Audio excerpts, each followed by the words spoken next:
Welcome to another episode of Open Mic. I'm Mark Murphy, CEO of Atlatl Software. My guest today is Jeremy Batts, our creative director. Jeremy, there's a lot of discussion and debate around AR versus VR. But as we think about how we apply that to the domain we work in and the manufacturing customers we're serving, how do you think about AR versus VR? Sure. I think it's important that you set the context of that question around our domain. Um, we've looked at both technologies, VR and AR, and they both have their advantages and disadvantages. In the context of our domain, as you had asked, we found that the AR is currently the most adopted and most accessible technology for our specific clientele and their customers. VR, if we were to talk about just physical form factor for either one, in particular, VR is a more intrusive experience in that you're physically placing something over your face and your eyes, and bringing that back to our domain in the context of sales. Sales is a very personal experience. It's an organic conversation between two people, somebody who wants a product and somebody who's selling a product. And placing an object over either or both um, people disconnects that personal connection. And eye contact and the flow of that conversation is important for that sales process.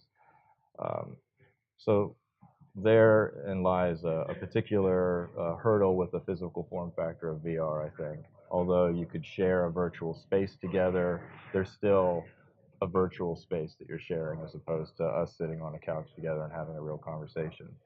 Um, Physical form factor in regards to AR is much more accessible at this point. Anybody who has a smartphone basically has a device that has the ability and the capability of some level of augmented experience, um, or tablets. There's millions of devices already in the world that basically have the ability to support an AR experience. So that being said, a salesperson isn't carrying any additional equipment with them.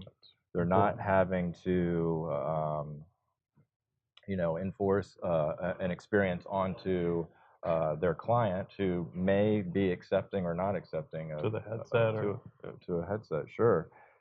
Um, that's a physical experience of taking yourself out of the world that can be slightly disconcerting to some people when they have lost their perception of what's around them. And there's an expense factor to both platforms as well. Absolutely. Prices are dropping, obviously. There's more manufacturers making VR headsets, being the kind of the proprietary device in this conversation. And some standards have been set. Microsoft and some other partners have attempted to make kind of a standardization around VR headsets. And that's affected price quite a lot. You can go from low to extreme. Um, but then again, there's no real additional cost with AR. Any Existing phone, existing laptop, tablet. you're there.